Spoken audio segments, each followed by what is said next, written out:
ẹ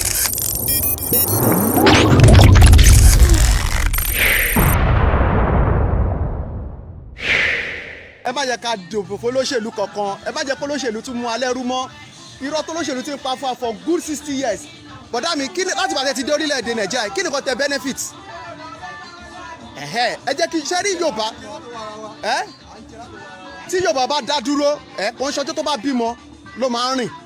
Ẹ̀yin ẹ̀ wò ó sìn tó bá ti dìgbà election sìn àwa á ní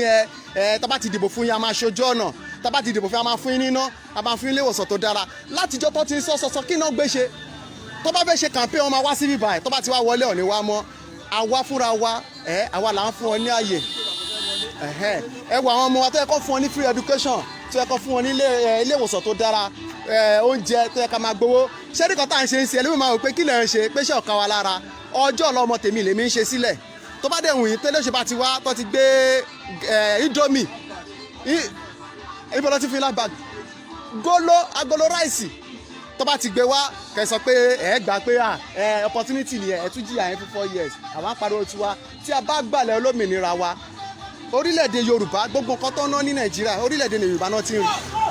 so tá a bá gbàlẹ̀ orílẹ̀-èdè wa á tù wá lára ẹ jẹ́ ká sọ wá papọ̀ ẹ má gbólóṣèlú láàyè ní 2023 kọ́tà mẹ́sẹ̀ tá à ń pàṣẹ káàkiri nìyẹn o kí àwọn ọmọ lè ní good education káwọn àgọ́ tá à níṣẹ́ báyìí táwọn fẹsẹ̀ ń gbá geography káàkiri ká lè níṣẹ́ lọ́wọ́ tẹ́ bá ti lọ tẹ̀lé olóṣèlú tó ṣe jẹ́ graduate ká ní pé ìlú òyìnbó ló wà ń sìn àwọn ló máa fún ẹ ní gbogbo irinṣẹ́ a fẹ́ olóṣèlú ní ọdún 2023 a fẹ́ gba ilẹ̀ Yorùbá ẹ wo ojú ọ̀nà yìí sìn wọ́n máa parọ́ fún apá àwọn ọmọ bá wọn ṣọ́nà. ẹ̀yin náà lẹ́ ń jàjẹ́ bánu tẹ́ ẹ̀rẹ́ sọ̀kan tí ò da. ó yá ẹ máa gbẹ̀ṣẹ̀ nísìn àwa là ń jẹ̀jẹ̀ bẹ́ẹ̀ ẹ̀yin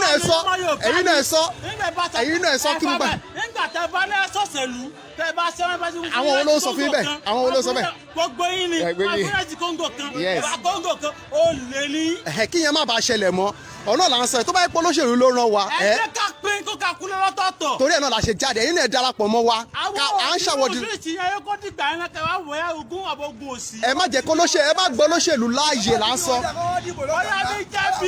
ọ̀gá náà yẹn náà là ń bọ̀ torí àárí kíni ìbẹ̀ náà là ń bọ̀. ibi jẹ́bi tá a bẹ́ẹ̀ kọ́. ẹ sọ gbogbo àgbáyé ló wọ̀ pátá ń ṣe. ẹ sún mi ẹ sọ pé mo sọwọ́ sọ̀fọ̀ tọmọtọmọ. ẹ má gbà wọn láàyè 2023 selection. ẹ jọ̀ọ́ mo fẹ́ béèrè ọ̀rọ̀ kan lọ́wọ́ yín láti gbà tẹ́ ti wà ní Nàìjíríà kí ni nǹkan tẹ́ benefit lórílẹ̀‐èdè Nàìjíríà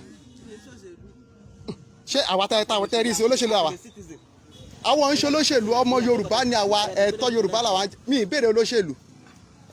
ọ̀nà dẹ̀ ń jẹ́ kémi ṣe olóṣèlú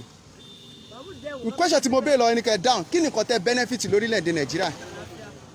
ẹ̀ benefit àlàáfíà Ọlọ́run máa fún wa lálàáfíà ṣe rí àlàáfíà táwọn benefit yẹn Ọlọ́run ló fún wa kò ń ṣe Nàìjíríà ló fún wa agbára Nàìjíríà lè fún wa lọ àlàáfíà ẹ̀yin náà wẹ àlàáfíà táwọn benefit ṣe ẹ jẹ́ kí nǹkan sí kì í sìn olórí burúkú ọmọ sá lọ sí lóyìnbó àwa tó lọ́wọ́ fún lórí ọ̀fẹ́ àti àlàáfíà tá ànáwó tá máa lọ fi tọ́jú ẹ̀ lọ́nà ṣe fún wa lálàáfíà ó ti mọ̀ pé àwọn ànáwó ló fi fún wa ní àlàáfíà ó ní à ń béèrè ọjọ́ làwọn ọmọ wa là ń ṣiṣẹ́ fún yìí kò ń ṣe olóṣèlú kọ̀ọ̀kan ló fún wa ló pé bí a kà máa lọ káàkiri no kò ń ṣe olóṣèlú òun náà ló wà nù ẹ̀ no election 2023 àdẹ̀gbẹ́ olóṣèlú láàyè láti gbà tí wọ́n ti bí mi tí wọ́n ti bí yáyáyá mi Nàìjíríà kò bẹ̀tà là ń gbọ́ ẹ má jẹ́ káwọn kan máa fi búrẹ́dì kó alómi ọbẹ̀ jẹ eléyìí ń ṣe olóṣèlú Nàìjíríà kò ṣiṣẹ́ mímọ ẹ̀yin lè máa gbà owó lọ́wọ́ Nàìjíríà kò ṣiṣẹ́ mo mọ yówó ebi tí mo san léèwé tí mo jáde geography ojú títí ni mo ń fẹsẹ̀ ń gbá kò ṣiṣẹ́ ṣé ìlú yẹn ló wá ń ṣiṣẹ́ nìyẹn tọmọ tí wọ́n wà nílùú òyìnbó àwọn ọmọ tí wọ́n wà lóyìnbó ìyàwó wọn wà lóyìnbó hospital tó dára náà ń lọ so ẹ̀yin yá wa ọ̀rọ̀ ẹ nìyẹn tẹ́yìn ò bá lè jáde àwa ń jáde àwa gbójú wa síta kò sí kọ́tọ́ fẹ́ẹ́ anybody ṣe tí wọ́n bá pa mí ní ìsìn ẹgbẹgbẹ̀rún tèmi máa jáde bọ̀ àdẹ gbọ́dọ̀ dúró kán pa wá káwọn ọmọ wa tún bẹ̀rẹ̀ bá wọn tún máa sọ nǹkan táwọn à ń ṣe léèní mọ́ so nǹkan tá à ń ṣe ni pé àgbà olóṣèlú láàyè ní ọdún 2023 ẹni olóṣèlú rírí tẹ́rí wa ẹ̀kọ́ ṣọ̀rọ̀ olóṣèlú ẹ̀kọ́ títì àgbà olóṣèlú láàyè nítorí pé látijọ́ tí ẹ ti délé ayé ń sìn ẹ ti dé ilé ayé kí nìkan tẹ̀lé sọ pé nǹkan báyìí ni mo benefit lórílẹ̀‐èdè Nàìjíríà tó bá di ìgbà election ọmọ àwọn máa wá ọmọ náà máa ṣe ọ̀nà ọmọ náà máa ṣomi ọ̀nà máa fún wa níṣẹ́ ọ̀nà máa fún wa ní education ọ̀nà máa fún wa ní security ẹ jọ àwọn olóń benefit security náà kò ń ṣàpàrà wọn náà ni àwa yìí la máa rìn káàkiri la máa lọ káàkiri ṣé kò yẹ káwọn ọmọ Yorùbá ká tiẹ̀ ronú níbo náà ti gbogbo owó tó ń generate lórílẹ̀‐èdè Nàìjíríà níbo náà ti ń generate ilẹ̀ Yorùbá ni out of 100% a kó 85% lọ sí Àbújá fún àwọn Hausa lọ wọ́n wá fún wa ní 10-15% káwa àti Ìgbò ká máa pín that means pé ọmọ aláṣọ tiwa ó wá ń wà kísà ọmọ ẹlẹ́ran wa ó wá ń jẹ gungun àwa ọmọ aládé àwa di ẹrú tó lọ sóko Fúlàní máa mú wa wọ́n máa pa àwọn òbí wa sóko wọ́n máa rèpọ̀ àwọn àǹtí wa wọ́n sọ wá di yahoo wọ́n sọ àwọn àǹtí wa dolóṣó tẹ́ṣẹ̀ wà tó bá yẹ pé ìlú òyìnbó lẹ wà ni máa gbowó ọmọ yẹn máa gbowó ṣe rí orílẹ̀-èdè location 419 wọ́n ní owó yẹn láti fún wa ní education láti kókó báyìí títí dé university tá à ní sanwó náírà wọ́n ní owó láti fún wa ní ilé ìwòsàn tó jẹ́ pé ilé ìwòsàn yẹn a máa lọ bẹ̀ ọjọ́ lè lọ sí clinic tó wà ládùúgbò kẹ́ lọ gba paracetamol tó máa fún yín ní ọ̀fẹ́ tẹ́ bá tún dé ilé ìwòsàn náà owó kọ́lẹ̀ máa tún san tẹ́ bá tún san owó náà ṣáwọn náà sì máa dá yín lò nǹkan tí àwọn á sọ ni pé àwọn ọmọ Yorùbá a ti ṣetán a fẹ́ dá dúró ká ní orílẹ̀-èdè tiwa a ní gba olóṣèlú kankan ní ààyè ní ọdún 2023 ẹ lè sọ pé báwo ló ṣe fẹ́ work wọ́n máa náwó wọ́n máa nágbára ṣé rí tí mo ṣe sọ fún yín ẹ sọ fún ara lé yín ẹ má bẹ̀rù ogun torógun ti ká ọmọlé already ṣé ń get mi ṣégun ọ̀ka ọmọlé ṣé a lè sùn ká sùn wọ́ra ṣé tábà tilẹ̀kùn náà ṣọ́ọ̀tún ní jálẹ̀kùn wọlé nítorí pé kò síṣẹ́ nílùú ló lè ṣe pọ̀ ń gbòòrò nítorí pé kò síṣẹ́ ní ìlú ní kidnapper ṣe pọ̀ káàkiri nítorí pé kò síṣẹ́ ní ìlú ní gbogbo àwọn àbájẹ́ yẹn fi pọ̀ ṣé rí gbogbo ẹ̀ tí ẹ máa reduce tábà dẹ̀ dá dúró kò ń ṣọjọ́ tábà bímọ tuntun ló máa ń rìn tábà dá dúró nínú àwa Yorùbá náà àá tún bára wa jà àá yọ kọ̀ǹda kúrò nínú rẹ̀ sí ṣẹ́gẹ́ẹ̀tì mi ẹ̀yin náà wò ó sìn èèyàn kan ṣoṣo oúnjẹ tó yẹ kí èèyàn 500,000 máa jẹ èèyàn kan ṣoṣo ló wẹ̀ lọ́pọ̀ àwa jáde ń sìn àwa máa fún yín ní agolo ráìsì kan a máa fún yín ní àkàrà ọjọ́ ọ̀la àwọn ọmọ wa là ń jẹ yẹn kán tó bí èmi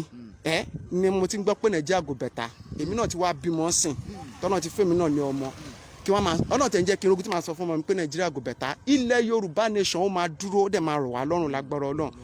ẹ wo ojú ọ̀nà yín sìn tó bá tún wọ́n máa tún fi yẹn parọ́ fún yín pé wọ́n máa ṣe ṣẹgbọ́ tó ṣe máa ṣiṣẹ́ náà ni èmi àti ẹ̀yin àti gbogbo àwọn tó ń gbọ́ báyìí la máa sówọ́ papọ̀ à nígbà wọn láàyè ibi tó bá ti jókòó tó ti ń ṣe pàdé á máa pa wọn lẹ́yọ̀ kọ̀ọ̀kan ni ó tọ́rọ̀ mo sọ fún yín o ẹ̀dẹ̀ wá wò ó sìn á níta ló máa ṣíwájú ogun Ọlọ́run ti wá fún wa ní alágbára ọmọ Chief Sunday Adéyẹmọ Ìgbòho kí tó bá yẹ pé lóòótọ́ làwọn alágbára tó jẹ́ warrior náà wà tó jẹ́ pé àwọn olóṣèlú wọn fẹ́ lọ ọ̀hún tẹ̀lé iṣẹ́ fọlọ́ṣèlú 2023 káwọn náà kan sowọ́ pọ̀ papọ̀ ká rìnrìn yìí bàbá Gani Adams wà pẹ̀lú wa Chief Sunday Adéyẹmọ Ìgbòho wà pẹ̀lú wa Professor Banji Akintoye wà pẹ̀lú wa àwọn èèyàn tí ẹ expect ló wà pẹ̀lú wa so nǹkan tí à ń ṣe tẹ́fírí tá a fi ń wọ́de nìyẹn. mo ti mú lọ so ṣé ó ti yé yín báyìí ẹ máa sọ ẹ má jẹ́ ká bẹ̀rù ṣé rẹ́rù tá à ń bá láti ṣe náà fi ń ráìdì wa pé èmi ò ní jẹ́ ọyà ẹ̀wẹ̀ àṣẹ ẹ̀sàs nísìn ẹ̀wẹ̀ ẹ̀sàs ilé tá à ń ṣe ilé òǹṣọ̀rọ̀ ẹ̀sàs ilé òǹṣọ̀rọ̀ good government àti ẹ̀ nídìí good government wọn mọ́ nǹkan tá a fẹ́ ni pé Yorùbá nation kí Yorùbá ká dá dúró is better tá à ń sọ yìí bàbá mi ẹ jẹ́ ká pẹnu pọ̀ ẹ gbà wípé ẹnu Yorùbá òkò ẹ gbà wípé à ń jẹra lẹ́yìn ẹsẹ̀ ẹ jẹ́ ká jẹ́ lẹ́yìn ẹsẹ̀ ṣé tá bá ti wá dá dúró a ṣẹ̀ máa yọ kàńdá kúrò nínú rẹ̀ sí ṣé ti gbọ́ mi so nǹkan tá à ń ṣe ni ẹ̀yẹn wọ àwọn ọba wá ń sìn wọn ò lè sọ̀rọ̀ mọ́ local government ń control ọba imagine so ó nìyẹn o olóṣèlú tó bá dẹ̀ sọ pé bí àwọn ló fún àwọn lówó ta fi ń jáde síta kó jáde kó wá sọ so eléyìí ń sọ̀rọ̀ olóṣèlú dẹ̀ ní ajá kẹmọ́ alágbára Ọlọ́run àwọn alálẹ̀ ló tiẹ̀ dìde ẹ wo tèmi ṣe ta ni mí ta ló mọ̀ ìyá mi rí ta ló mọ̀ bàbá mi rí máa rìn tó bá gbé mi àwọn ọmọ mi máa jà fún mi èmi ò sọ pé kí olówó kan wá jà fún mi mo mọ̀ pé àwọn ẹlẹ́dàá àwọn ọmọ mi tó mọ̀ pé bàbá mi rìn káàkiri inú oòrùn pé kí Yorùbá lè dá dúró àti gbogbo àtàwọn báyìí ó máa jà fún wa so ó tó ṣẹlẹ̀ nìyẹn Yorùbá nation ẹ̀yin ẹ̀yin bàbá tó yẹ kẹ́ máa jẹ gbádùn kójú máa dán àwọn ọlọ́kadà ẹ̀dẹ̀ náà máa ń lò ẹ má yẹ kó lóṣèlú kan kó lò yín Yorùbá nation ni ẹ má yẹ kó wá fún wa ní agolo ráìsì méjì kó máa fi tọ̀ wá jẹ mọ́ kó máa fún wa lákàrà kó máa fi máa tọ̀ wá jẹ mọ́ a ṣe election ní 2023 ẹ má dìbò fọlọ́ṣèlú lọ́dún 2023 o ẹ jẹ́ ká ọmọ Yorùbá ká dá dúró torí pé kí ni irọ́ náà pa fún wa wọ́n máa ṣọ̀nà fún wa wọ́n máa fún wa ní education wọ́n máa fún wa ní ilé ìwòsàn wọ́n náà máa pèsè iṣẹ́ fún wa tó bá ti wá wọlé tán àti ẹ̀sìn lára Nàìjíríà mọ́. Yorùbá nation ni ẹ má jẹ́ ká ṣe àtẹnujẹ ìgbà náà máa mú dómi wá sí la máa gbàgbé ìyá 4 years máa jẹ wá. Àwọn ń ṣe ọmọ orílẹ̀-èdè Nàìjíríà, ọmọ Yorùbá nation ni wá.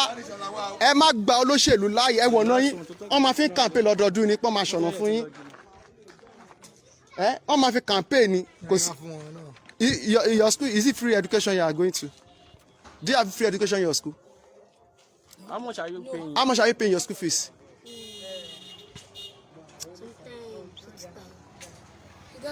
Kò tí ẹ mọ̀ ná. So when we have Yoruba nation, our own nation, everything will be as before we get, you are a kid. Before you be an adult, you'll be collecting money from federal government. You'll be receiving good health. Everything will be free. We are going, and we are already going. We are not among Nigeria anymore. We want our nation, which is Yoruba nation, so that we can live in a good living life. We have a stable light, good road, good health, free education, and good job. So that is why we are making the awareness to our people that now we are going. We are no more Nigeria, and we don't want election. All those politicians. I know if your dad is a politician now, you will not be here. You will not be in Nigeria. You've been abroad. And now your dad is not a politician. Look at you now. They are suffering you, and they have their own children abroad, living good there. So when you get to your school, tell your friend that let's have our own nation, which is Yoruba nation, so that we can have a good living life. Are you getting my point?